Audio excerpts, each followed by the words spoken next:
합리적이라고 생각하지만 남들은 그렇게 얘기하는 거예요. 아, 근데 어떻게 한번 물어볼게요. 홍길동은 좋은 사람이에요? 나쁜 사람이에요?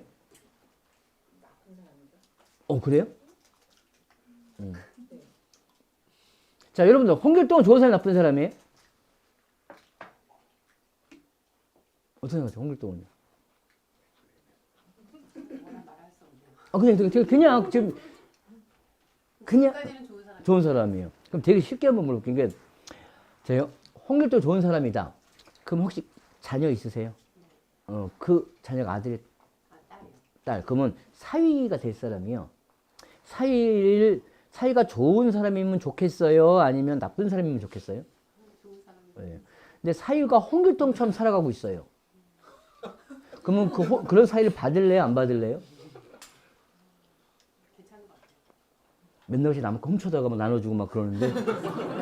왜? 네? 사위가 맨날 남의 걸 훔쳐다가 막 나눠주고 막 그러고 있어요. 근데 사위 자랑하고 있는 거야. 하실래요? 아니면 그거 막으실래요? 지금 시대상으로는 막아야 되죠. 그렇죠. 많은 사람들이 홍길동 보고 되게 착한 사람하고 저 좋은 사람이라고 해요. 근데 당신의 자녀가, 당신의 남편이 그렇게 살아간다면 그건 절대로 싫어해요. 네? 그러면 좋은 사람이 안 되길 바라는 거죠. 자기 자녀들이. 되게 논리 모순적인 거죠. 자, 여기 보니까 여기 아까 누가 술과 관련된 분이 누구세요? 네. 와인이요. 와인이 적당량에 먹는 와인은 심장병 예방에 도움이 되나요, 안 되나요? 적당량이 얼마만큼인지는 모르겠지만 이런 학술적으로는 그렇다고 해요. 그죠? 그럼 만약에 심장병 예방이 된다면 이거 초등학교 급식에 넣어야 돼요, 말아야 돼요?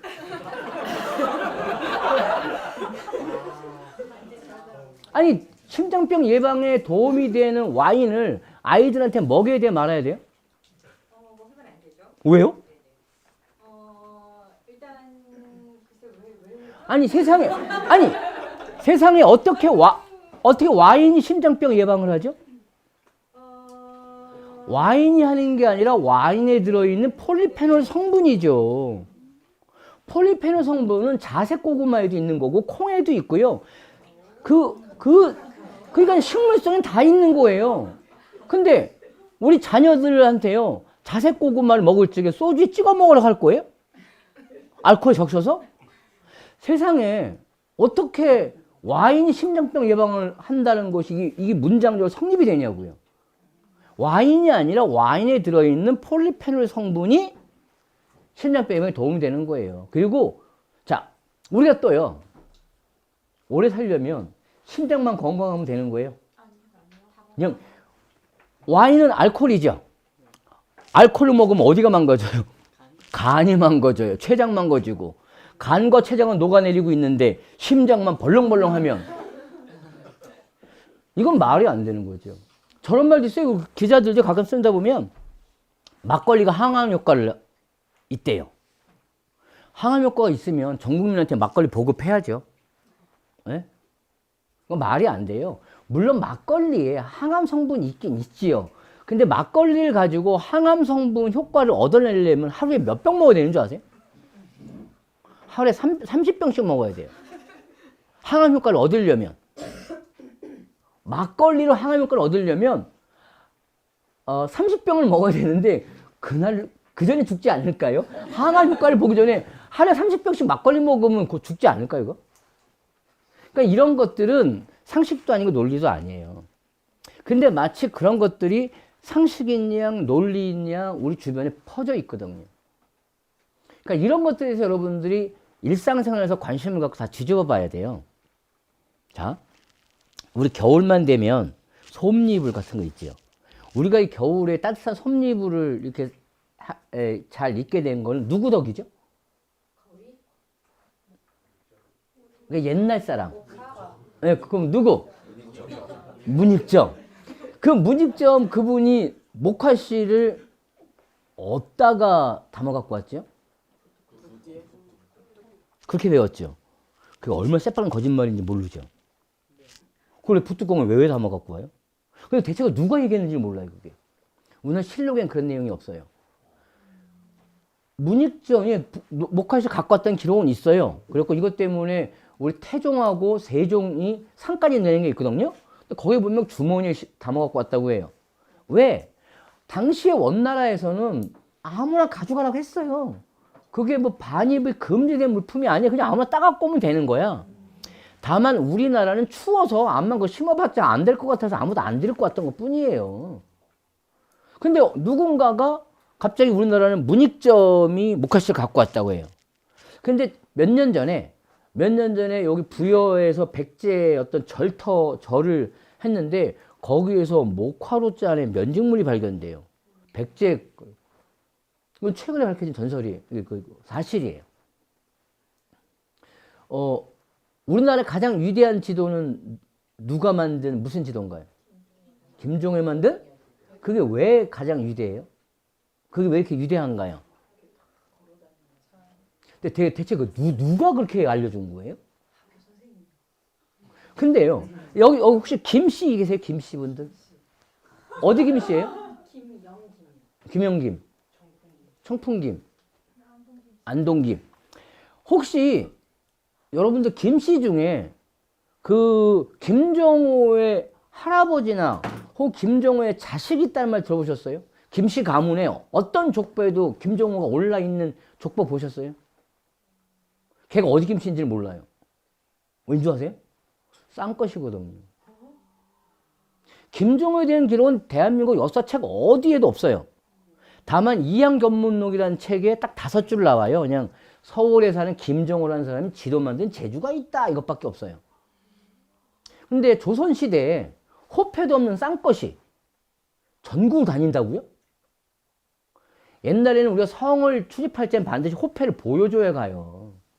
양반들만 돌아다니지 쌍것이 어디 가서. 김정호는 이 한양 도성을 벗어난 적이 없어요. 이건 제 얘기가 아니라 EBS 역사 스페셜에 나온 얘기예요, 이건. 그리고 솔직히 사시는 데가 어디세요? 제주도 다 돌아보셨어요? 그러니까 본인도 그거 몇십 년 살면 못 돌아보는데 김정호가 어떻게 그 시대에 전국을 돌아다니냐고요. 그게 논리가 되냐고요. 김정호가 그 시대에 몇 년 동안 전국 다 돌아다닌다고요?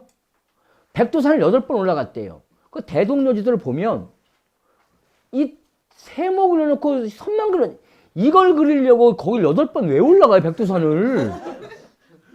그 이상한 사람이잖아요, 그. 다 지어낸 얘기거든요. 네. 김정호는 4대문 밖을 한번 벗어나지 못했다는 게 그거예요. 근데 김정호는 그럼 어떻게 그게 위대한 지도를 그렸느냐? 이거 역사학자들이 추론하는 건데 뭐냐면요. 당시에 우리나라에는 보부상이 있었거든요. 그러니까 뭐라 지가 가요. 그러니까 김정호는 지도를 그린 사람이 아니라 찍어낸 사람이죠. 그 이유가 있는 거예요. 지도를 갖다가 이 조선시대 한쪽에는 끌을 갖고 한쪽에 망치를 갖고 있어요. 이게 양반 쌍놈. 쌍놈이죠. 이 사람이 이 조각을 한 이유가 조각을 해야지 대량으로 찍을 수 있잖아요. 찍은 다음 사람한테 주는 거예요.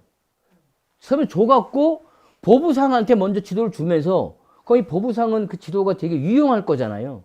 그 유용한 걸 가지고 먼저 주니까 야, 너 한번 갔다 와봐. 근데 지도마다 이게 워낙 다르다. 그러니까 여기 이상한 부분이 있는데 이거 확인 좀 해줘. 그러는 거죠. 그래서 김정호는 당시에 서울에 있었던 수백 명의 보부상한테 그동안에 나왔던 지도들을 판각을 해서 먼저 보여주고 다시 그 지도에 대해서 잘못된 거거나 추가할 것을 계속 증보해 온 거죠. 그러니까 남의 지식을 가지고 간접적인 증거를 가지고 자기 지도를 갖다가 정확하게 만들어 나간 사람이에요. 김정호는 남의 지식 80%, 거기에 자기의 창의력 20%를 더해서 대동여지를 만든 거죠. 이것이 앞으로 여러분들이 가장 필요한 생각법이에요. 여러분들은 앞으로 어떤 장사 같은 거 하실 때 있잖아요. 절대로 창조하지 마세요. 창조 경제 망했잖아요. 이미 창조라는 거는 50%의 실패 확률을 갖고 있는 거잖아요. 창의하세요. 기존에 있었던 걸 갖다가 가장 좋은 장점을 만들어서 새롭게 나가는 거예요. 왜냐하면 그렇지 않으면 요즘처럼 이 급변하는 시대에 적응을 할 수가 없어요. 요즘에 얼마큼 급변을 시느냐면요. 자, 우리 여러분들 저 코닥이라는 회사 아세요? 코닥. 네. 한데 참 건방 떨던 회사지요. 코닥이 어떤 회사냐면요. 얘네가 저기 우리 인화, 필름, 예? 그 인화에는 최고였잖아요. 당시에 50% 넘었지요. 당시에 얘네가 그 코닥이라는 회사가 만든 광고 문구가 이거예요. 여러분은 누르십시오. 나머지는 우리가 책임집니다. 얼마큼 건방진 회사였냐면요. 카메라를 일회용을 만들어요. 그냥 카메라를 이 기계가 아니라 종이로 만든 카메라를 사서 카메라를 갖다 그냥 종이로 찍어도 그것을 인화할 수 있을 정도의 기술을 갖고 있었댔어요. 얘네가 디지털 카메라를 갖다가 가장 먼저 만들죠. 만들어야 먼저요. 근데 여기 그 인화에 팔아먹는 그 맛에 빠져서 디지털 카메라를 만들고 시장에는 안 내놔요. 왜냐면 시장에 이걸 디지털 카메라를 내놓으면 인화 시장이 죽게 되잖아요. 그래서 이걸 안 내놓습니다. 근데 그 사이에 그 2등, 3등을 달리고 있던 인화 시장에서 2, 3등을 있던 후지라든지 소니 이런 데가 이제는 디지털 카메라를 먼저 내놓게 되죠. 그래서 갑자기 후발주자가 되면서 지금 완전 지구상에서 없어진 회사가 됐거든요. 변화에 대응을 못한 거예요. 네? 지금 혹시 여러분들 이세돌 구단 좋아하십니까? 아십니까? 이세돌 구단? 이세돌 구단을 보면 그 변화에 대해서 정말 실감할 수 있어요. 이세돌 구단이 2018년도에 제 알파고한테 질 때 있죠. 되게 재미난 일 알려드릴게요. 걔가 그 3월에 뒀잖아요. 근데 2월 달에 저랑 상해서 술을 먹어요. 그 농심 신라면배랑 같이 출제가고 그래서 제가 이세돌 구단하고 술 한잔을 하는데 술값을 나보고 내라는 거예요. 야, 네가 뭐 제가 술값을 정말 많이 내는데 저는 무조건 제 술값 내는 기준, 밥값 내는 기준은 뭐냐면 저보다 돈을 못 버는 사람 건 내가 내야 무조건이요. 근데 저보다 많이 버는 사람 건 내가 왜 내 그거를? 저보다 수입이 적은 사람은 제가 무조건 사줘요. 네? 아무리 선배든 누구든 제가 저도 되게 꽤 많이 버는 편이거든요. 그래갖고 제가 웬만한 사람이면 다 사주는 편인데 이세돌을 사주고 싶은 마음 눈꽃마음도 없어. 걔는 10억씩 버는데. 그래서 이 술값을 내가 왜 내겠더니 아이 기자님 저기 서울 가서 이제는 저기 내일 모레 알파고랑 두면 저 10억 생겨요. 그럼 내가 그때는 살게요 그러는 거예요. 그래서 제가 물어봐요. 야 그럼 이길 자신 있는 거야? 무조건 이긴대요. 네? 어느 정도는 했더니 제가 4대1로 이기는 건 너무 당연한 거고 3대2로 제가 이기면 그건 진 거와 같습니다. 왜냐면 그 알파고와 관련된 그 내용을 다 봤고 분석 다 해봤다는 거예요. 그래서 제가 술값을 내요. 상해서. 왜냐면 돌아와서 그래서 돌아온 다음에요. 정말로 저는 그래서 첫날 지잖아요. 질직에 저희 회사 국장이 야 이긴다며 그러길래 에이 4대1로 이긴다니까요. 처음에 맛보나 그런 거예요. 저도 그랬댔어요. 근데 두 번째 판, 세 번째 판 연속 지잖아요. 그때 되게 놀라운 얘기를 제가 그 아주대 교수님한테 들어요. 그 교수님이 뭐라냐면요. 이 구글이라는 회사가 어떤 회사냐. 그 회사가 대한민국 이런 조그만 이런 회사가 아니라 세계 굴지 회사다. 그 회사는 현재까지 자기네가 인공지능의 후발주자인데 한목에 완벽하게 그 전에 페이스북이나 어디가 하고 있는 거를 따라잡으려면 하나의 어떤 전환점이 필요한데 그것 때문에 이 이벤트를 만들었는데 질 거라면 이벤트를 만들었겠냐.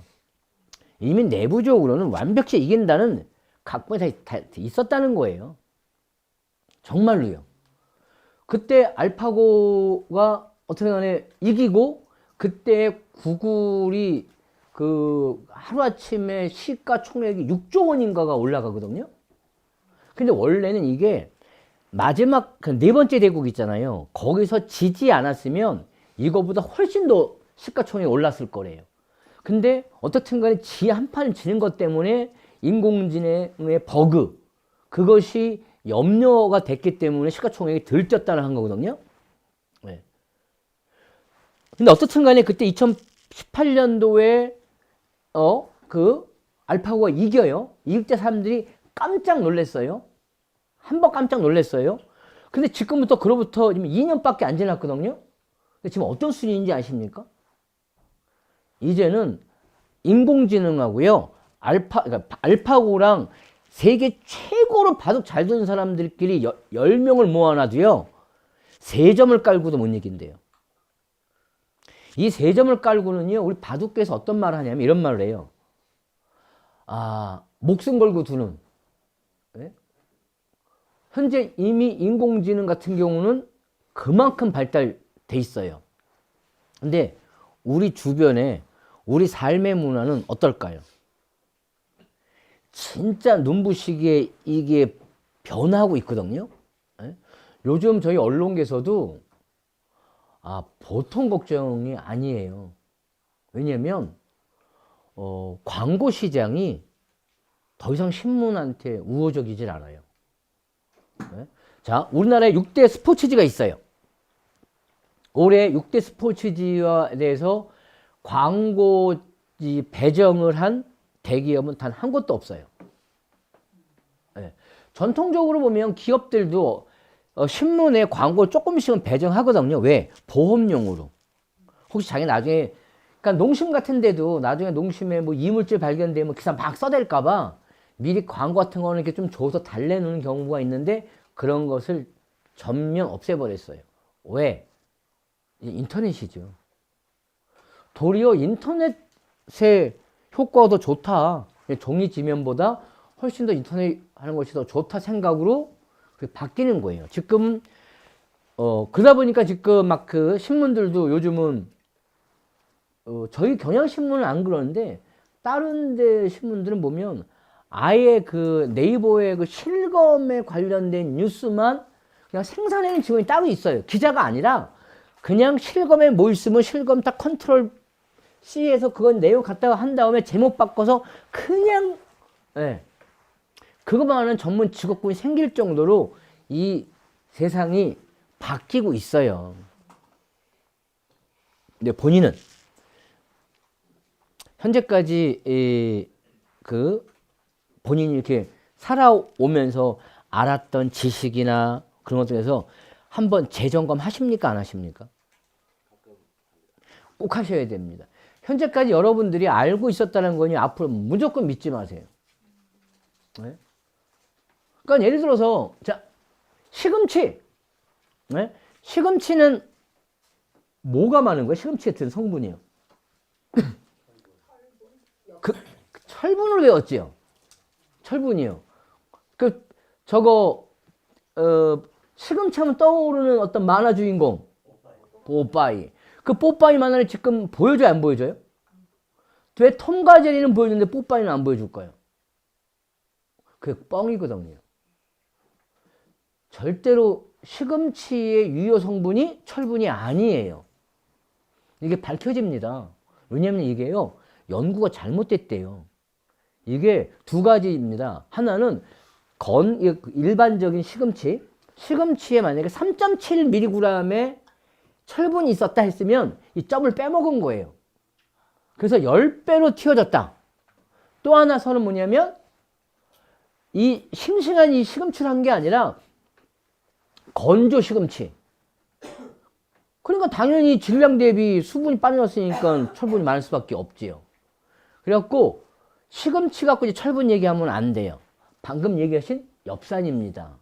비타민 A와 엽산이 많아서 남성분들한테 좋고 이 야맹증이라든지 눈 좋은 사람 이렇게 해야지. 옛날엔 철분이 임신하신 분들의 그쪽으로 많이 이렇게 권장됐던 음식인데 이제 바뀌어야 되는 거죠. 그 정보가 잘못됐다고 뒤집어진 거예요. 요즘은 이런 일들이 정말 많습니다. 그리고 여러분들이 어떤 아까 논리적인 생각을 갖다가 할 적에요. 제가 한번 여러분들 허점을 한번 파볼게요. 멸치볶음은 건강에 좋은 음식이 아니에요? 멸치볶음. 건강 좋아 안 좋아요? 그건 좋아요? 그건 좋아요? 건강 왜 좋아요? 멸치볶음이? 칼슘이 많아서? 칼슘이 많으면 뭐가 좋죠? 근데 자, 그럼 멸치볶음에 칼슘만큼 더 많은 건 뭐죠? 나트륨! 나트륨 덩어리잖아요. 멸치는 잡자마자 물에다 안 헹구고 그 상태로 쪄요. 다시 요리할 때 소금을 또 쳐. 나트륨이 뼈 건강에 좋아요, 안 좋아요? 그죠? 다시. 멸치볶음은 건강에 좋아요, 나빠요? 아니, 나트륨이 듬뿍 든 멸치볶음이 건강에 좋겠냐고요. 근데 소금에 대한 좀 재해석이 좀 있긴 하거든요. 아, 그보다도요, 우리 조상님들은 정말 똑똑하셔요. 절대로 조상님들은 멸치볶음을 할 때 그냥은 안 먹이고요. 꽈리고추나 마늘종을 넣어서 해줘요. 왜? 식물에 있는 섬유질이 나트륨을 끌어안고 나가지요. 나트륨, 여러분들 나트륨을 몸에 나쁘다 생각하시면 안 돼요. 나트륨은 몸에, 나트륨의 문제는요, 칼륨하고의 문제거든요. 몸에서 나트륨하고 칼륨이 이게 적절히 조율만 되면 상관없는 거예요. 이것이 파괴됐을 경우에 칼륨에 비해서 식물성을 더럽게 안 먹고 나트륨만 먹어서 몸에 전해질에 이상이 올 때 건강에 문제 있는 거지. 네? 섬유질 같은 걸 많이 드셔서 몸에 칼륨도 많고 그래서 이 칼륨이 나트륨 적당히 빼주고 하면 멸치볶음은 좋은 음식이에요. 네? 그래서 아이들한테 멸치볶음을 먹일 적에는 반드시 옆에다 브로콜리를 같이 먹여야 돼요. 네? 멸치볶음 하나 먹이고 똑같은 양으로 브로콜리 먹이고 그래야 좋은 거지. 한여름에 적당한 양의 어떤 음료를 마시는 거, 예? 이거 건강에 도움이 될까요, 안 될까요? 이것도 무작정 좋다고 하시면 안 됩니다. 왜? 이 사람이 신장이 안 좋아요. 그럼 물을 많이 먹으면 돼요, 안 돼요? 안 되죠. 신장이 약해지잖아요. 도리어 그분은 소금을 먹어야 돼요. 예? 그래야지 몸에 여러분 소금을 여러분이 먹고 있으면 이 몸에서 수분 빠져나가는 걸 막아요. 이 소금기가 물기를 쫙 빨아 당기고 있죠. 그래서 여러분 저녁에 라면 먹고 주무시면 얼굴 퉁퉁 붓는 이유 그게요. 면만 먹으면 안 보여. 꼭 국물에 밥 말아 먹은 분들 그분들만 그 국물에 나트륨이 많으니까 그 나트륨이 있는 그 물기를 우리가 자는 동안에 이렇게 몸에서 수분이 증발해야 되는데 이 증발을 못하고 하니까 얼굴이 퉁퉁 붓는 느낌이 드는 거예요. 그래서 그 나트륨 같은 거 이렇게 소금기 많이 먹으면 그래서 그 라면 끓여 드실 때 있잖아요. 콩나물 같은 거 있죠. 콩나물 같은 거나 호박 같은 거 숭숭 쓸어 놓고 드시면 좋습니다. 그러니까 칼국수에 되게 소금기가 많지만 그래서 칼국수에는 애호박이라든지 되게 다양한 채소가 들어가거든요. 그렇기 때문에 너무 그렇게 소금 때문에 건강한 음식은 아니에요. 네? 근데 앞으로 여러분들이 자 이런 사고 앞으로 여러분들은 되게 합리적이고 좀 누구한테 설득력 있는 사고를 가져야 되거든요. 그래야지 여러분들이 되게 건강한 음식도 만들 수 있고 건강하게 사업을 끌어나갈 수 있겠죠. 왜냐하면 우린 가끔 가다 보면 여기 나이 든 사람이고 젊은 사람들 간의 의견차 탁이 있잖아요. 근데 이게 어떻게 보면 이게 원래 같은 생각이 대부분이 서로 보는 관점에 따라서 좀 각도가 다른 것 뿐이지 이게 되게 일맥상통하거든요. 근데 많은 사람들이 그걸 갖다 너무 다르다고 봐요. 그러니까 뭐냐면 여기 어떤 사고가 있어요. 내 사고. 이거는 정이에요. 근데 내 사고와 반대되는 이 사고는 반이에요. 근데 엄밀히 말하면 이쪽에 있는 사고, 이쪽에서 보면 이게 정이고 이쪽이 반이겠죠. 근데 여러분들은 평소에 이 두 사고를 합하는 생각법 훈련을 하셔야 돼요. 네? 그게 뭐냐면 자요. 이런 거. 심청이는 효녀예요? 아니면 효녀가 아니에요? 네? 국가관점 효녀가 아니에요. 자, 심청이는 효녀라 생각하시는 분? 아무도 없어요? 심청이 효녀 아니에요? 응? 자, 이런 겁니다. 우리가 보통 심청이는 효녀라고 해요. 이것이 일단 정이에요. 그럼 우리 한번 반을 보자고요. 이때 정만 보지 마세요. 정은 뭐냐면 효녀가 심청이는 효녀다. 그러면 왜요? 그러면 효녀 심청이잖아요. 이거는 설득력이 없어요. 자, 한번 반을 보자고요. 반. 어떤 날 이거 그 문제는 그 심청이의 아버지가 누구죠? 그렇게 말씀하시면 안 됩니다. 지금 세상이 엄청 발전하고 변하고 있습니다. 예전에는 신봉사라는 단어를 써도 아무 이상이 없었어요. 근데 지금은 봉사나 장님 이런 것들은 시각장애인을 낮춰 부르는 말이기 때문에 써서는 안 돼요. 네. 앞으로 여러분도 어떤 표현 쓸 적에 장님 문고리 잡는 격으로 벙어리 냉가슴 앓듯이 벙어리 장갑 이런 거 쓰시면 안 돼요. 벙어리 장갑 같은 경우도 우리 언어장애인을 비하하는 거거든요. 그래서 이미 우리 사회는 벙어리 장갑을 손모아 장갑으로 이렇게 바꿔 부르는 분위기가 형성돼 있어요. 예, 손모아 장갑 이렇게 예. 지금 세상은 뭐랄까요? 언어도 그렇고 생각의 풍속도가 너무 빨리 바뀌어가고 있거든요.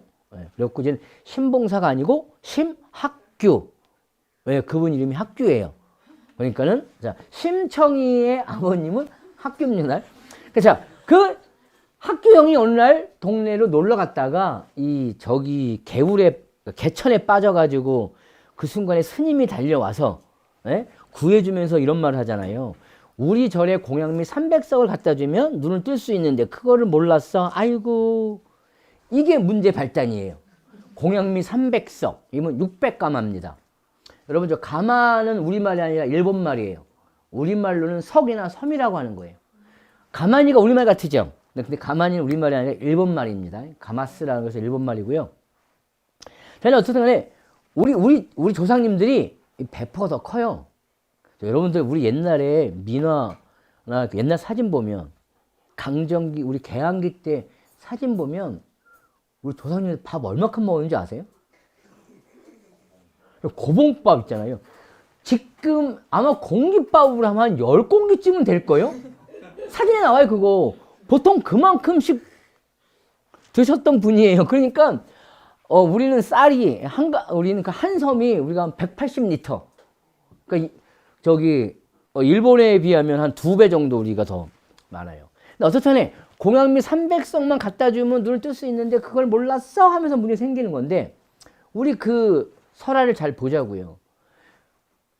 분명 그 심청이가 인당수로 가기 전에 공양미 300석은 절에 오거든요. 먼저 와요. 그 300석 외에 더 많은 그 쌀과 폐물도 주고 막 청라 상인이 그래줘요. 그래갖고 뺑덕엄마한테 맡기고 가잖아요. 우리 아빠 잘 돌봐달라고. 그때 심청이 눈치챘어야 돼요. 사이비 종교에 속은 거를. 분명 스님께서 공양미 300석 갖고 눈 뜬다고 했잖아요. 근데 왔는데 왜 눈을 왜 못 떠? 분명 심청이 너 죽어야 눈 떠란 말은 안 했잖아요. 300석 갖고 왔어. 그럼 눈 떠야지 왜 얘기를 안 하냐고. 그리고 얘는 진짜 웃긴 애가요. 그 마을에 공정승께서 아들 셋만 있는 공정승이 있어요. 정승인데 승이 공씨야. 나의 고명딸이 돼주면 내가 준다고 그래 쌀을. 이거 싫대. 내가 어떻게 남의 집에 아버지가 멀쩡히 살아계신데 남의 집에 수양딸이 되냐고. 그럴 수 없다고 하면서 죽으러 가. 이게 말 돼요? 가장 큰 불효가 뭐예요? 부모는 먼저 죽는 거잖아요. 부모님 돌아가시면 청산에 묻고 자식 죽으면 가슴에 묻는다고 했는데, 네? 그러니까 사이비 종교에 속아서, 네? 부모보다 먼저 죽은 애. 그 심청이 만약에 그 아버지, 네? 심학규 그분이 나중에 눈 떴다 칩시다. 동네 사람들이 야, 딸 죽어서 눈 뜨니까 잘 보여? 역시 잘했어. 이 말 할까요? 아, 이 딸 죽인 거 하다니 이런 못된 인간. 그 말 할까요? 그 아버지는 앞에 보인다고 행복할까요? 그래 안 그래요? 자, 그럼 심청이 효녀 아니면 또라이? 또라이죠. 자, 더 웃긴 애가 있어요. 인어공주. 얘는 정말 웃긴 애예요. 네? 저요? 어느 날 인어공주는 어느 날 먼 발치에서 한 남자를 발견해요. 그리고 걔한테 푹 빠져. 그죠? 걔랑 말 섞지도 않아봤어요. 걔 취미가 뭔지도 몰라. 걔가 그 마초일 수도 있고 테러범일 수도 있어. 그게 상관없어. 완전 애가 외모지상주의야. 근데 원래 첫눈에 반할 수 있죠. 그 이해는 하겠어. 근데 자우지간에 한 남자에 반했어요.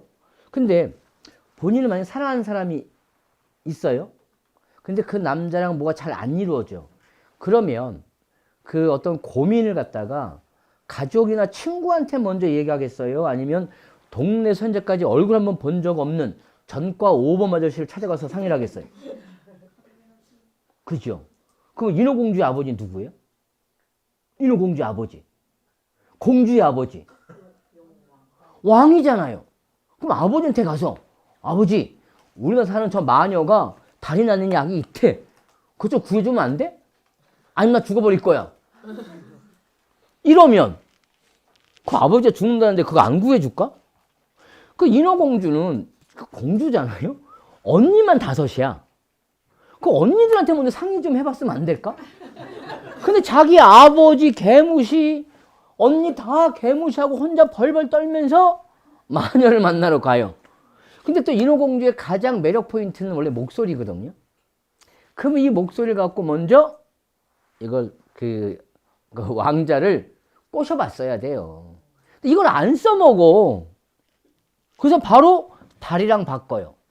근데 다리를 바꿨을 때는 일단 왕자 만나러 가죠. 그러니까 일단 소의 목적은 달성한 거예요. 근데 사랑한 사람이 있다면 표현해야 돼요, 말아야 돼요? 그죠? 그래야지 걔도 알 거 아니야. 인어공주는 얘기를 안 해. 아, 말을 못해서? 그럼 글로 쓰든지, 육지에 글을 못 배웠으면 눈을 마주치든지. 인어공주는 아무 짓도 안 하고요. 왕자가 죽는지도 모르고 죽어가요. 근데 이런 사랑 보고 우리 많은 어머님들이 이렇게 하죠. 안타깝고 아름답고. 정말 개또라이 아니에요? 어때요? 저 심청이는 또라이, 이놈 개또라이. 에이, 그러면 안 되죠. 심청이 효녀 맞아요. 인어공주 아름다운 사람 맞아요. 두 개를 합해보면 금방 나와요, 그 답은. 자, 우리한테 가장 귀한 건 뭔가요? 사람이 살아가면서. 자기의 목숨입니다. 자기 목숨보다 귀한 건 없어요. 네? 그죠? 내가 있어야지 부모도 있고, 내가 있어야 신도 있고, 내가 있어야 조국도 있죠. 내가 없는데. 네? 근데 우리의 부모님들은 네? 우리가 다 키우실 때, 네? 키우실 때 요놈을 잘 키워서 한 20년 키우면 내가 40년 봉양 받겠지. 이런 마음으로 우리를 키웠을까요? 아니죠. 그분들은 아무 대가 없이 우리한테 목숨을 떼어주셨고 아무 대가 없이 우리를 키워주신 거 아닌가요? 우리 가끔 가다가 안타까운 사건 보는 것 중에 하나가 어떤 교통사고가 날 때 아빠랑 엄마는 죽었는데 아기는 살아있는 경우 보지요. 그때 보면 하나같이 어떤 경우냐면요. 엄마가 꼭 달려오는 차를 향해서 등을 쥐고 있어요. 아이를 끌어안고요. 그죠? 네? 그러니까 엄마 몸이 일종의 에어백 역할을 한 거죠. 그럼 이걸 거꾸로 본다면, 자, 인간이 만약에 정말 목숨을 귀하게 여긴다면, 원래 아기를 이렇게 해야 되는 거 아니에요? 그럼 엄마는 살았을지 모르잖아요. 근데 그런 사람이 있을까요? 없습니다. 어떤 아이가 행길가에서 있는데 자동차가 와요. 엄마가 아무리 달려가도 차보다 늦을 것 같은 느낌. 그때 그 엄마는 걸을 멈출까요?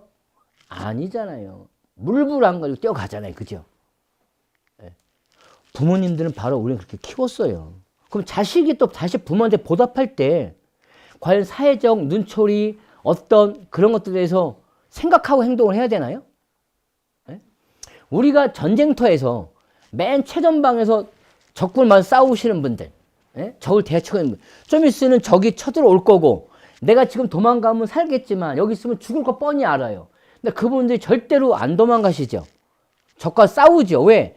내가 여기서 죽을지언정 내가 조금 더 적을 막고 있으면 내 가족이 좀 더 안전한 데로 피할 수 있지 않을까? 그 가능성을 높이기 위해서 기꺼이 자기 목숨을 내놓는 거잖아요. 근데 우리가 그런 사람한테 에이 바보 도망가면 살 건데 그걸 그럴 수 있나요? 우리가 그런 분한테 쓰는 말이 희생이죠. 그리고 인간을 어떤 동물보다 위대하게 만드는 거는 누군가를 위해서 배려를 할 수 있고 누군가를 위해서 아무 조건 없이 희생할 수 있다는 거 아니에요? 남을 위해서 배려를 못하고 누군가에서 희생을 못하면 그게 인간입니까? 짐승이지요. 그런 면에서 심청이는 분명 자기의 가장 소중한 사람을 위해서 물론 현대적 시각에서 보면 조금 더 아이가 현명할 필요는 있었어요. 하지만 어떤 그 설화적 측면이라든지 만약에 그 선택 방법이 그런 것밖에 없을 날 중에는 충분히 부모를 위해서 희생할 수 있는 거 아닐까요? 우린 그런 거 보고 또라이라고 많이 해버린다면 과연 우리는 무엇을 효라고 할 거고 무엇을 참사랑이라고 할 거냐고요. 어때요 이렇게 되면? 또 싹 바뀌었지요. 자, 앞으로 여러분들은 이러는 거예요.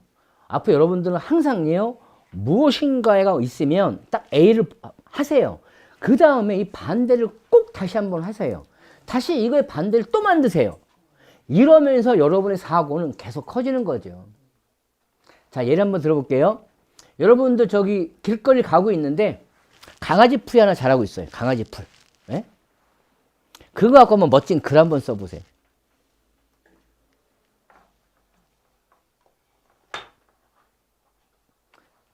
가는 길에 강아지 풀이 자라고 있다. 그거 갖고 글을 쓰려고 할 거예요.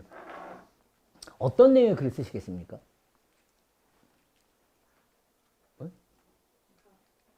강인한 생명력, 어떤 자연의 신비. 근데 솔직히 그런 얘기하고 싶어도 얘기 못하는 게 너무 뻔해서 못하시는 거죠. 솔직히 근데 그런 글은 너무 진부하지 않아요? 이게 길거리 보도블록에 풀이 한 폭이 자라고 있다. 거기 글 쓰라는데 뭐 우주의 신비, 강인한 생명력 막 하면 아이 쓸 수는 있는데 한마디 너무 진부해요. 자, 그럼 보세요. 이게 진부한 거죠. 그럼 바로 보자고요. 그럼 참신하게 쓰자고 생각해요. 참신하게. 그러니까 이렇게 쓰는 거죠. 내 세금이 헛되이 쓰이고 있다. 대체 이 거리를 청소하는 환경미화원은 여기를 얼마나 청소를 안 했길래 강아지 풀이 이만큼 자라게끔 놔둔 거냐. 이거는 내 구청에 신고해야 될 거다. 저 강아지 풀을 보면 알 수 있다. 이 세금 두 세는 거를. 근데 사실 그런 걸 쓸래요? 자, 이거는 또 이거는 뭐예요, 근데? 참신한데 뭐가 문제죠? 감동이 없어, 감동이. 글의 생명은 뭐예요? 감동이에요, 감동. 그럼 감동을 넣으면 되는 거예요. 사실 그 환경미화원은 매일같이 그 길을 깨끗이 청소를 하세요. 근데 한 석 달 전이었어요. 그날도 이 부지런한 환경미화원은 누구보다 일찍 거리를 나왔습니다. 그래서 청소를 하고 있는데 저 먼 발치에서 검은 물체가 보이는 거예요. 근데 뭐지? 하고 이렇게 오고 있는데 이렇게 웅크리고 있던 사람이 사람이었던 거예요. 웅크리고 있다가 딱 일어나는데 그래서 애가 걸어가는데 그 젊은이에요. 근데 다리가 약간 불편해요. 약간 다리를 절고 있었어요. 하지만 그 아이의 얼굴에는 미소가 흐르고 있는 거예요. 그래갖고 환경미화원 이거 뭐지? 봤더니 그때 마침 보도블록에 막 몸을 일으키고 있었던 풀이 하나 있었어요. 당연히 그 환경미화원은 뜯어냈어야 돼요. 근데 그 순간 환경미화원의 머릿속에는 방금 웃음 짓고 간 그 청년이 떠오른 거죠. 만약에 내일 그 청년이 이걸 봤으면 어떨까? 그래서 누군가가 나를 욕할지 몰라도 나는 이거를 놔두겠다. 그 대신에 그 주변에 있는 담배꽁초 하나 없이 깨끗하게 나온 상태에서 그 풀만 잘하고 있었던 거죠. 어때요? 이런 그림이면? 확 반전도 있고 괜찮지 않나요? 예. 네. 처음에 이 어떤 걸 보자고요? 봐요. 청. 근데 어우 식상해. 그럼 참신하자. 참신함을 넣자. 참신을 넣었더니 정내미가 떨어져. 그럼 정을 담자. 계속 이렇게 되는 거죠. 정을 넣었더니 야 너무 비현실적이야. 그럼 사실감 이렇게 쓰세요. 네? 계속 이렇게 하면서 여러분의 사고는 커질 거라고요. 회사에서요. 본인이 어떤 얘기를 하는데 부장은 그 얘기가 아니라는 거야. 다른 얘기를 해요. 그럼 그때 본인 얘기만 하면 안 돼요. 과연 부장은 무슨 뜻으로 얘기했는지 부장의 눈치 다시 한번 봐야 돼요. 야, 부장이라면 나한테 이럴 수 있구나. 사장이라면 나한테 이럴 수 있구나. 내가 사장이라고 해도 이렇게 얘기했겠지? 그러면 소통하기 되게 쉬워져요. 근데 그게 아니고 내 입장에서만 보게 되면 자꾸 잘못 보게 되는 거죠. 여러분들은 백곰, 우리 북극곰 있잖아요. 북극곰의 털빛이 하얗다고 생각하십니까? 왜? 털 색깔? 걔 한번 깎아봐요. 북극곰 털 깎아놓으면 어떤 피부색인 줄 아세요? 새까매. 거의 핑크빛하고 더 한 거냐? 아니, 검은, 원래 곰빛이에요. 근데 진화를 하고 그 털이 밖에 나오면서 이것만 희게 되는 거지요. 그래서 피부색이나 이거는 일반 곰하고 똑같아요. 근데 우리 눈에는 그렇게만 보이는 거죠. 속은 안 보이는 거죠. 네? 우리 주변에는 그런 것들이 정말 많다고요. 그리고 우리가 남한테 그런 거를 강요도 해요. 지금 아이가 몇 살이에요? 19살이요? 근데 커피 먹여요, 안 먹여요? 커피도 먹이고요. 혹시 자녀 있으세요? 네. 아이가 몇 살이세요? 커피는 잘 먹나요, 요즘요? 걔는 언제부터 커피 먹이셨어요? 그래요? 근데 되게 많은 사람들이 아이들 커피 안 먹이죠? 안 먹이는 이유가 뭐예요? 커피 안 먹이는 이유가? 왜? 카페인 때문에. 근데 커피에만 카페인이 있나요? 녹차, 홍차, 콜라, 요즘 웬만한 음료 카페인 없는 게 없잖아요. 네. 근데 왜 커피를 아이들한테 안 먹일 때 커피 먹으면 꼭 막으면 사는 말이 있죠? 네? 머리 나빠져. 그래서 엄마는 계속 먹고 있죠? 엄마는 계속 먹으면서 애가 커피 먹는다면 머리 나빠져. 그 다음에 뭐 하냐면 키 안 큰데. 근데 그게 말 되는 거예요? 이게 되게 논리적으로 부족하지 않나요? 예전에는 이것이 약간의 설득력을 가질 수 있었어요. 뭐냐면 우리 주변에서 카페인 성분을 갖고 있는 가장 대표적인 음식이 커피가 유일했을 적에는 이게 약간 설득력이 있어요. 왜냐면 커피는 분명 카페인 성분이 있는데 카페인 성분이란 건 각성제잖아요. 근데 아이가 만약에 이 커피를 먹어서 잠을 잘 못 잘 경우 우리 몸에 되게 유익한 아이들의 성장을 할 수 있는, 성장이라는 건 키뿐만 얘기하는 게 아니라요. 우리 장기를 성숙하게 하는, 간을 튼튼하게 하고 폐를 튼튼하게 하는 이런 모든 호르몬 분비가 원래 사람이 잘 때 나오거든요. 자는 시간에 이게 나오기 때문에 애가 잠을 안 자게 되면 성장에 나쁘게 되니까 건강을 해친다는 거죠. 이것이 지금부터 30년 전이라면 이해가 가요. 그때는 우리 주변에 카페인 성분이 그것밖에 없었어. 근데 자, 요즘 보자고. 그러니까 카페인 성분들 음식이 워낙 많아요. 그리고 또 특히 아이들이 요즘 커피 먹어서 잠을 못 자요? 아니면 이 핸드폰에 게임을 하고 잠을 못 자요? 그죠? 자, 밤에 이 핸드폰으로 게임을 하고 잠을 못 자네. 학교 가면 뭐 할까요? 학교에서 충분히 자다 오네. 집에서 뭐 할까요? 이것도 해요. 왜? 충분히 잤어, 낮에.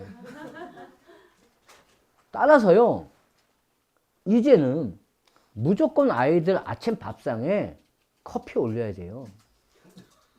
낮에 얘는 항상 음료를 커피를 먹어야 돼요. 잠을 못 자야 돼. 아이가 낮에 철렁철렁 눈 뜨고 수업을 해야지. 자, 낮 동안 학교 선생님 수업 들으라고까지 지치네. 집에서 뭐 할까요? 잘 수밖에 없어요. 네? 낮에 카페인 먹여야 된다니까요, 지금. 낮에 카페인을 안 먹이고 애를 충분히 재우기 때문에 밤마다 커피 안 먹고 게임하는 거예요. 그게 지금의 환경이라고요. 바뀌어야죠. 그리고 과거에 커피가 건강에 되게 나쁘다고 했었지만 지금은 커피가 뭐 심장병 예방에 뭐 한다, 예? 뭐 치매 예방을 한다, 이런 연구도 속속 밝혀지고 있잖아요. 예? 근데 우리는 너무 기존의 사고에만 빠져 있어요.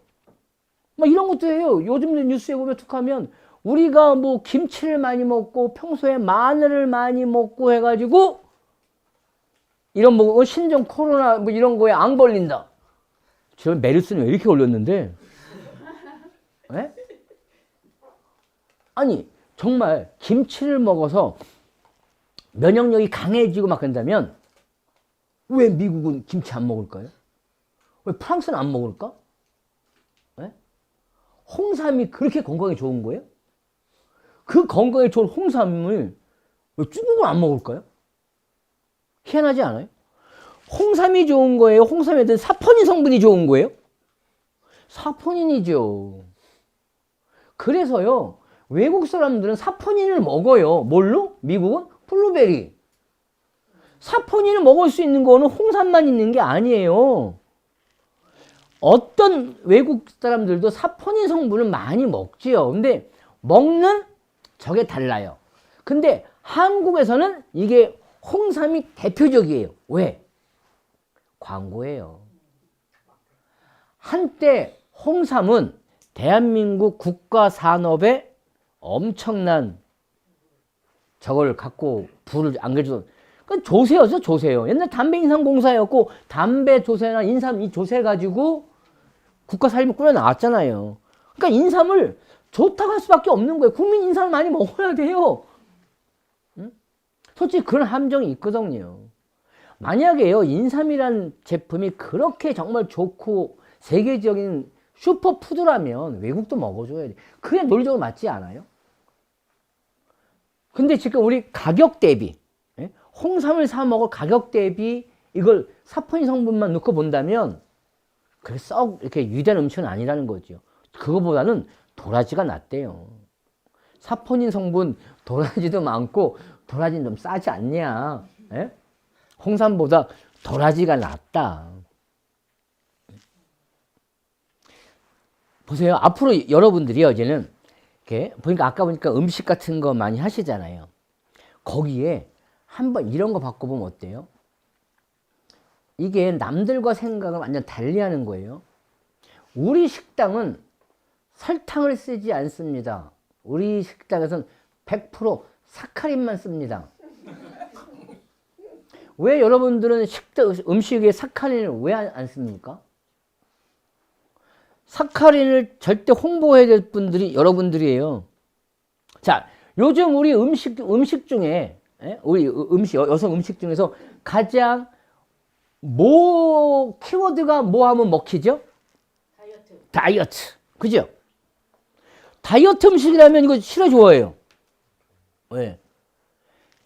세계적으로 사카린을 금지했던 유일한 나라, 대한민국마저도 10여 년 전에 이미 사카린을 아이들 제과 제빵에 넣게끔 허락을 했지요. 우리나라에서 사카린이 이게 금지된 거에는 약간 음해성이 뭐가 있습니다. 자, 이게 여러분들 우리 정발암을 생각하면 금방 나타나요. 1960년대, 70년대 사카린 밀수 사건이 터지죠. 밀수품이에요. 자, 밀수는 제품의 품질이 좋은가요, 나쁜가요? 좋은 겁니다. 제품의 품질이 나쁜 거 이거 팔려요 안 팔려요? 어차피 제품의 품질이 나쁘면 안 팔려요. 근데 밀수는 제품의 품질이 좋아요. 근데 뭐가 문제냐? 국가의 세금을 안 낸 거예요. 그러니까 국가가 막는 거예요. 세금을 안 낸 거라고. 이걸 풀어놓게 되면 국가의 조세 행정이 망가지는 거죠. 그래서 막는 거거든요. 품질은 좋은 거예요. 그러니까 샀던 사람이 자꾸 사, 품질이 좋으니까. 응? 근데 1970년대 그때 우리나라에 가장 커다란 사람은 제당업이에요. 우리 1970년대에 추석 선물, 설날 선물 중에 가장 좋은 거는 설탕이었어요. 설탕 5kg, 막 1kg, 5kg, 막 20kg 이거 설탕. 선생님 때까지 때 설탕 사갖고 가요. 누가 설탕 사갖고 오면 밥공기에다 설탕 넣은 다음에 가래떡 딱 찍은 다음에 떡을 먹으면 안 돼요. 설탕만 빨아 먹어야 되는 거예요. 이게 1970년대 문화잖아요. 근데 만약에 사카린이 들어오게 되면 제당업은 문 닫는 거예요. 왜냐하면 사카린은 설탕의 단맛을 내는 게 100배예요. 근데 칼로리는 제로예요. 빵이라고요. 그렇기 때문에 서구에서는 특히 비만과 관련돼 있던 서구에서는 진적부터 아이들 제빵 같은 거 있잖아요. 이런 거 할 적에는 사카린을 권장을 해요. 열량이 없다고요. 아이들은 단 걸 먹고 싶어 하잖아요. 달다고 충분히 다른데 열량이 없어요. 그럼 좋은 거 아니에요? 네. 근데 이런 게 있었습니다. 한때 사카린, 이거 되게 유명한 연구예요. 사카린을 동물 실험에서 사카린을 투여한 쥐, 사카린을 쥐에다 투여해요. 근데 그 쥐가 뭐 투여한 지 60일 만에 방광염에 걸려요. 자, 사카린을 투여한 쥐가 방광염에 걸렸다. 이거 문제 있는 거예요, 없는 거예요? 있는 거겠죠? 근데 이게 요렇게만 놓고 보면 문제 있는 건데, 근데 얼마를 넣느냐가 중요한 거 아니에요?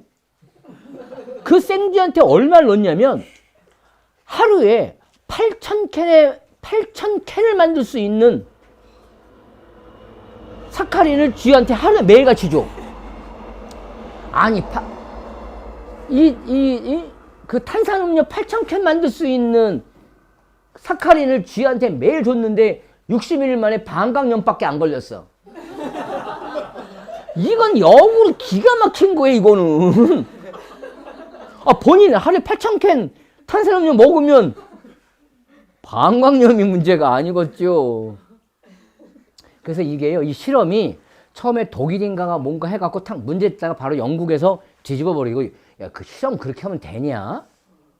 그거 잘못된 실험 아니야. 그래갖고 사카린은요, 벌써 한 30여 년 전서부터 서구에서는 기꺼이 좋은 음식으로, 그러니까 우리 아이들 제과 제빵 같은 거 할 때 있잖아요. 그거 해요. 왜? 여러분, 이것도 새로운 거 아니에요? 왜? 우리는, 아니, 그러니까 여러분이요, 사카린이라는 말 쓰지 마세요. 사카린 하지 말고요. 여러분만 이름을 붙이세요. 성분 사카린이야. 근데 여러분 말 그냥 맛설탕이라고 하든지, 예? 예? 아니면 공갈사탕이라고 하든지, 그 이름 붙여. 우리는 공갈사탕 씁니다. 우리는 백설탕 안 써요. 공갈사탕 써요. 예? 단맛은 되게 많은데, 예? 그건 외국말이잖아요. 사카린은요. 그 우리말로 쓰시라고요. 뻥사탕, 공갈사탕, 설탕 쓰시고 사카린 넣으세요. 그 사카린 넣는 게 식품안전법에 안 걸리거든요. 지금 아이들 제빵에서 쓰라고 하니까. 여러분들은 우리는 공갈사탕을 쓰기 때문에 단맛만 있고 칼로리는 빵이다. 이거 온다 안 온다, 손님? 온다. 예. 앞으로 여러분들은요, 어떤 음식을 선택할 적에 이런 거 있잖아요. 기존에 내가 알고 있던 어떤 거, 그럼 그것이 정말 맞는지 안 맞는지 한번 되짚어 보세요. 정말 이게 맞구나. 예? 그래서 거기에 여러분만의 약간 창의력을 집어넣으면요, 예? 있는 그대로 하는 게 아니라, 예. 자, 앞으로 여러분들은요, 이제는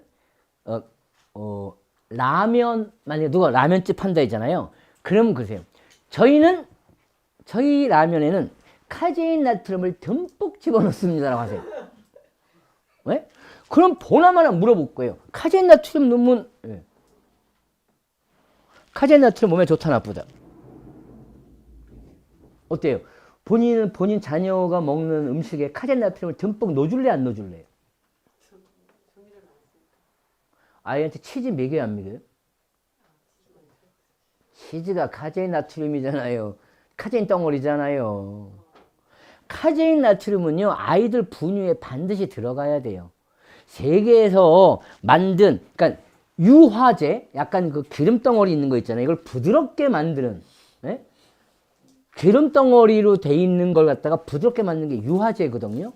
근데 인간이 만든 유화제 중에서 가장 안전해서 하루에 얼마를 먹어도 제한이 없다. 그래서 만들어진 게, 그러니까 그 세계보건기구와 미국 FDA가 하루에 권장량을 안 삼은 것이 카제인 나트륨입니다. 그렇기 때문에 아이들 분유에 카제인 나트륨을 넣어요. 분유를 넣어야지 이게 분유가 잘 녹아서 아이가 건강하게 먹을 수 있는 거예요. 지금 뭐냐, 본인 라면에다가 그 치즈 하나, 이렇게 치즈 라면 있죠? 그게 카제인 나트륨이에요. 생각하시면 돼요. 치즈 한 장 해놓은 게. 응? 자, 저기 우리 슬라이스 치즈인지 뭐 체다 치즈 같은 거 있잖아요. 그 밥에다가 누가 볶음밥 시키면 그거 주는 거예요. 그리고 거기에 한 줄 설명만 해주세요. 저희 집은 정말 카제인 나트륨만 씁니다. 왜? 인류가 개발한 가장 좋은 유화제이기 때문에. 누가 임명한? 저 인정한? 그건 FDA와 세계보건기구가 인정한. 이게 여러분들 저거 그 누구예요? 김태희인가 누군가 선전 나와가지고 우리는 카제인 나트륨 커피 선전하면서 그거 여러분들이 이게 잘못 퍼진 거거든요. 예? 카제인 나트륨을 안 넣으면 아이들 분유를 못 만든다니까요. 예? 근데 이런 것들이 남들한테 보면 색다르지 않을까요? 다 와서 카제인 나트륨. 예? 그래서 여러분들 식당은 뭐냐면요, 똑똑한 식당인 거예요. 여러분들 음식점에서 밥을 먹으면 똑똑해지는 거예요. 네? 사카린에 대한 지식, 카제인 나트륨에 대한 지식, 멸치볶음을 맛있게 먹으려는 지식, 네? 물을 정말 잘 먹는 지식 생기는 거죠. 네? 현재 여러분들이 알고 있는 우리 주변의 식재료를 쓰는 것 중에는 이렇게 잘못된 상식을 우리가 알려져 있는 내용들이 되게 많거든요. 그런 걸 갖다 여러분들이 알려주는 거죠. 식재료를 가지고. 네? 그래갖고 그냥 음식만 이렇게, 왜냐면 이것도 간단한 거잖아요. 자, 식당 가서, 식당은 왜 가요? 밥 먹으러. 근데 식당의 문제가 뭐예요? 밥 먹으러 갔을 때 문제가 재미가 없잖아요. 재미가. 네? 솔직히 막 여러분 막 춤추면서 밥 먹고 싶지 않아요? 막 게임하면서 밥 먹고 싶지 않아요?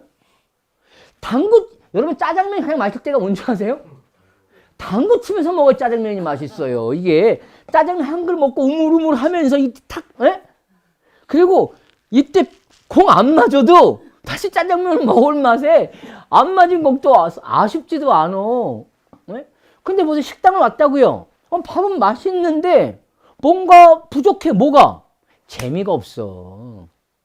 근데 여러분들은 식당을 왔는데 식당에서 와서요, 음식을 먹어. 근데 음식을 오늘 먹는데, 자, 오늘 반찬이 있어요? 오늘 반찬 중에 만약에 저기 멸치볶음 있어요. 그럼 멸치볶음이, 왜 멸치볶음 설명 조금만 놔두세요, 설명을. 멸치볶음은 칼슘이 많아서 뭐뭐 합니다. 하지만 멸치볶음은요, 나트륨도 많아요. 그때 멸치볶음은 반드시 야채랑 같이 먹어야 됩니다. 그래서 저희는 멸치볶음 옆에 브로콜리를 놔뒀습니다. 여러분의 뼈 건강을 위해서 멸치볶음을 드셨다면, 여러분들의 몸에 나트륨 배출을 위해서 브로콜리도 드셔주세요. 그러면 그 온 사람은 이 식당이 마음에 들까요, 안 들까요? 그죠? 왜냐면 현재까지 난 맛만 보고 왔는데 갑자기 여기에 재미 요소까지 생겼잖아요. 네? 자, 근데 다 맛도 있고 재미도 있어. 근데 만약에 우리 식당에서 어떤 요소가 부족해. 그럼 다시 또 집어넣으면 되는 거죠. 계속. 그리고 요즘에 젊은 사람들은 어떤 취향인지. 그래서 보통을 해보면 고정된 메뉴, 대표하는 메뉴도 하나 있어야지만 계속 변화는 줘야 돼요. 한 반찬도 바꿔줘야지, 반찬이라도요. 네? 왜냐면 요즘은 되게 계속 변화하고 있으니까. 네? 근데 아무것도 변하지 않는.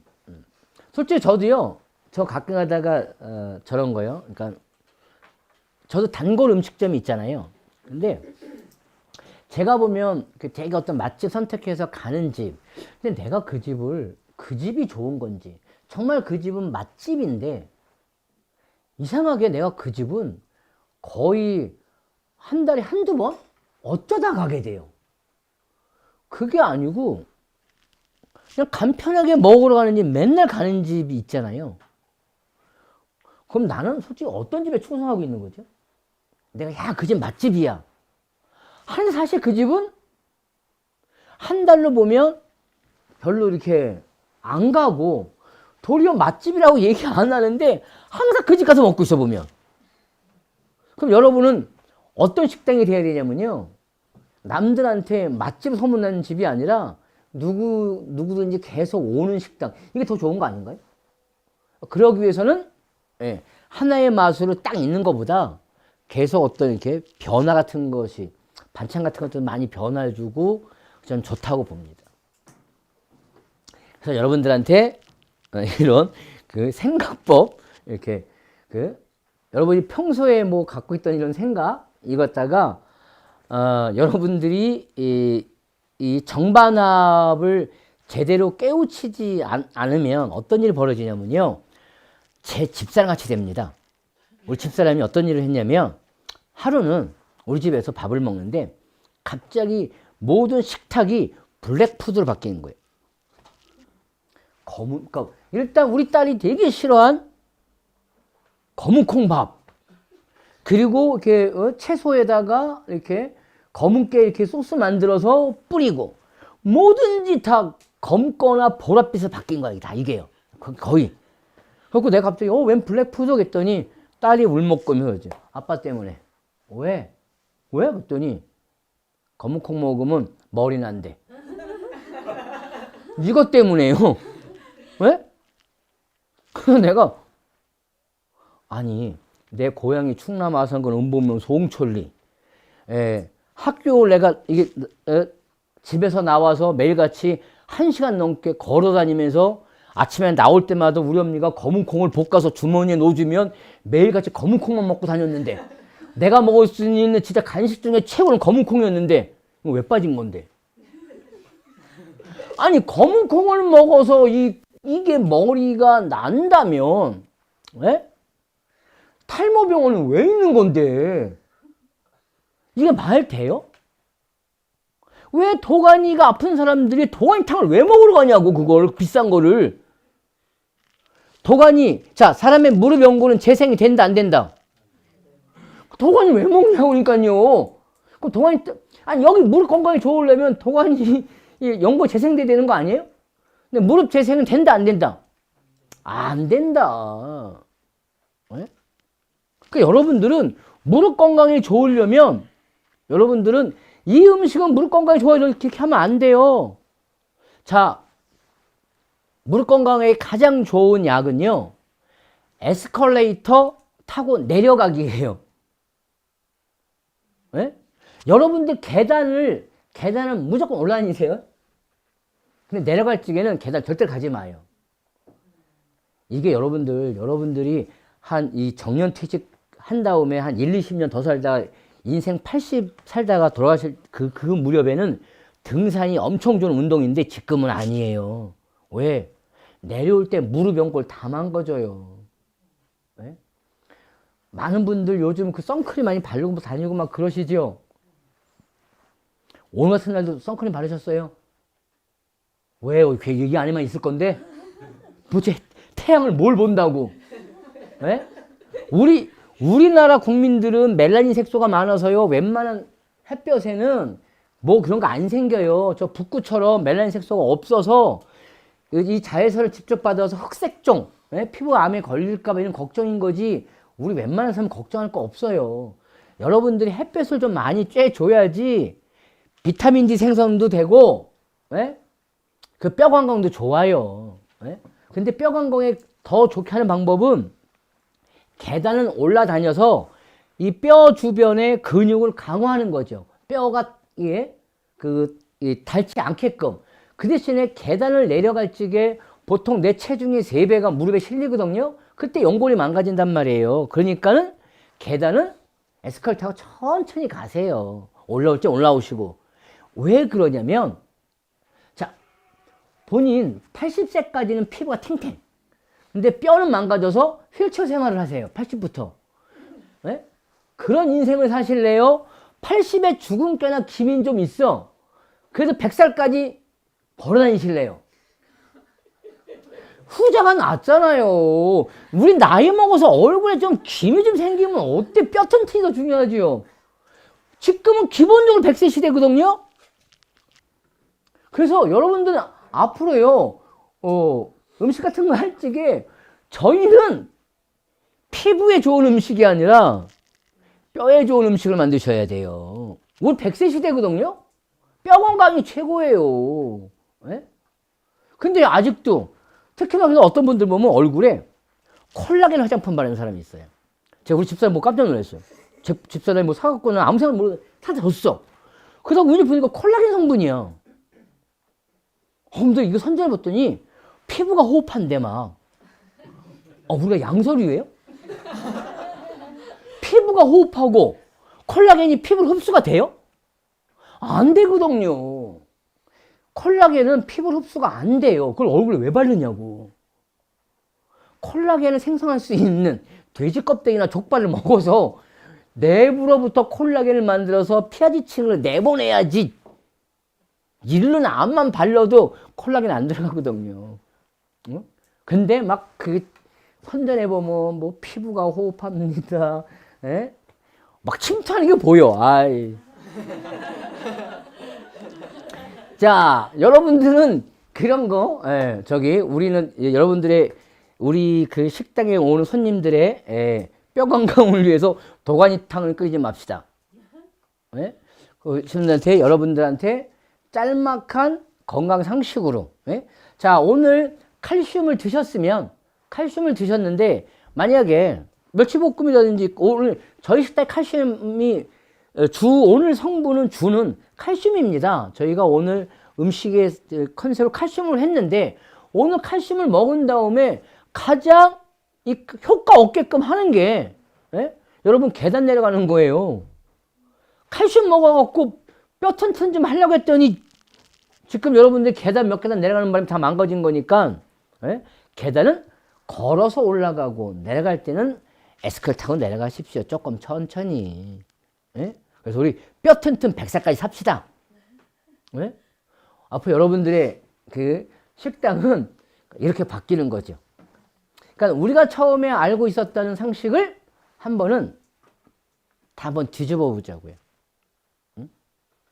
근데 어떨 때는요, 뒤집어 봐도 정답이 그걸 경우가 있어요. 그럼 그거 맞는 거예요. 굳이 답을 찾으려고 하지 마세요. 아니, 혹시 결혼하셨습니까? 네. 네. 저기 남편이 사랑해 하는데 이거 읽어갖고 얘가 혹시 그런 거엔 정반을 하면 안 돼요. 사랑해 그러면 그래 사랑할 거야. 그러면 넘어가세요. 그거 알고 여러분들이 만약에 어떤 식단을 마련하거나 뭐 이렇게 준비할 때 한 번쯤 우리가 전통적으로 그냥 이것은 이거다라고 내려왔던 게 있다면 한 번쯤은 되짚어 보자는 거죠. 정말 그런가? 왜냐하면 요즘 세대에 너무나 많은 것이 바뀌고 있잖아요. 과거에 이것이 되게 몸에 좋다고 했는데 지금은 아닌 것도 되게 많거든요. 대표적인 게 효소예요. 옛날에는 효소가 이거 안 먹으면 안 되는 거 아니었나요? 모든 사람이 효소라고 했잖아요. 지금은 보건복지부가요. 효소에다 건강이라는 이름을 붙이면 그거는 과대 광고로 처벌합니다. 지금은 효소가 설탕 덩어리라고 다 지금은 하잖아요. 효소를 만들려면 항상 이거 물질 효소 설탕 넣고 하니까 지금 도리어 건강을 해친다. 저 효소가 건장하진 않잖아요. 보건복지부도 효소에서 옛날에는 뭐 건강 썼던 걸 다 지금 지우게끔 했거든요. 그리고 아까 말씀드렸듯이 사카린은 도리어 아이들 제과 제빵에 넣게끔 바뀌었고요. 지금 엄청나게 많은 것들이 바뀌고 있거든요. 근데 우리가 전통적으로 배워왔던 거자 그냥 가면 하죠. 요즘도 그러니까 간헐적 단식도 처음에 어떤 이론 별거 다 있잖아요. 비만과 관련돼도 이런 이론 저런 이론들이 마구 쏟아지고 있는데 우리는 한 가지의 이론만 내가 옛날부터 스승한테 배운 거 부모로부터 배운 거 이것만 갖고 계속 고집하고 이렇게 하면은 안 된다고 봐요. 이제부터 여러분들은 정반합 내 처음 갖고 있던 생각이 아니면 이거 한번 뒤집어 보는 거 정말 저게 맞을까 한 번쯤 생각해 보는 거 그리고 그게 맞다고 하면 그리고 내 주장도 있지만 상대편의 주장도 반드시 있다는 거 내가 옳고 저게 그러다가 아니라 저쪽도 옳고 내가 그럴 수도 있다는 거 이 두 생각이 합쳐지면 어마무지한 지식이 될 수 있다는 거 아셨죠? 자 그리고 여기 수업 들으신 분들은 그럼 다음에 이 수업을 또 들으시나요?